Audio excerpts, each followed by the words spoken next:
Anger is one of the most powerful emotions we experience. It can rise in seconds, cloud your thinking, and push you toward decisions you later regret.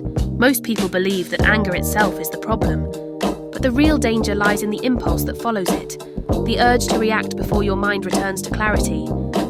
Learning to stop a bad impulse after getting angry is not about suppressing your emotions. It's about understanding them, regulating them, and choosing a response that aligns with who you want to be, not with how you feel in the moment. The first secret is recognizing that the impulse you feel is temporary. When anger hits, your brain releases chemicals that narrow your perception and amplify your reactions. But this emotional wave lasts only 90 seconds if you don't feed it with more thoughts. Most people make a mistake in those 90 seconds. They act. They sabotage themselves. You interrupt the cycle. The pause is not weakness. It is psychological strength. It's the space where emotional intelligence begins and impulsiveness ends.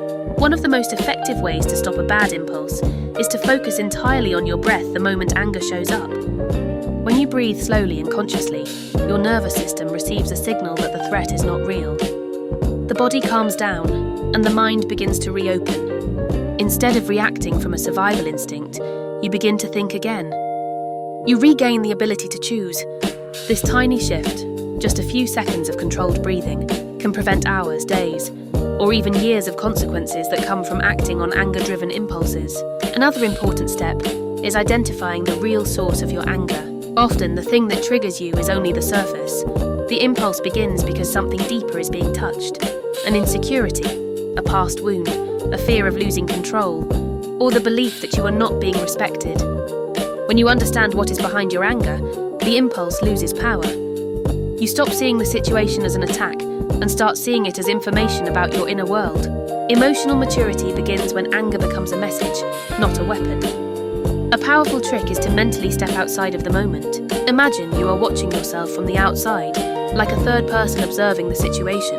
Ask yourself, if I act on this impulse, will this action represent the person I want to be?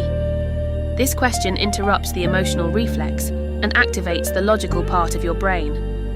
You no longer feel trapped inside the intensity of the moment. Instead, you feel in control of it. Another way to stop a destructive impulse is by creating a replacement behavior.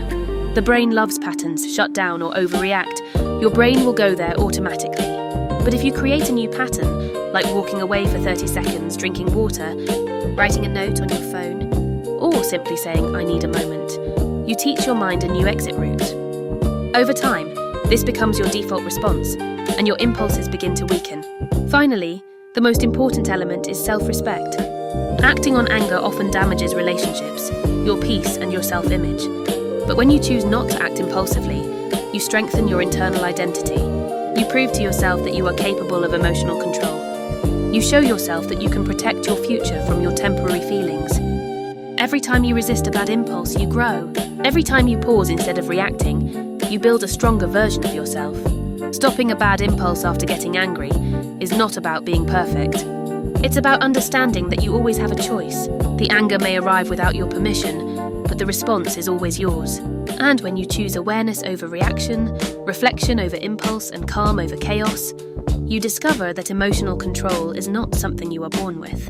It is a skill, one you can master, one moment at a time, one impulse at a time.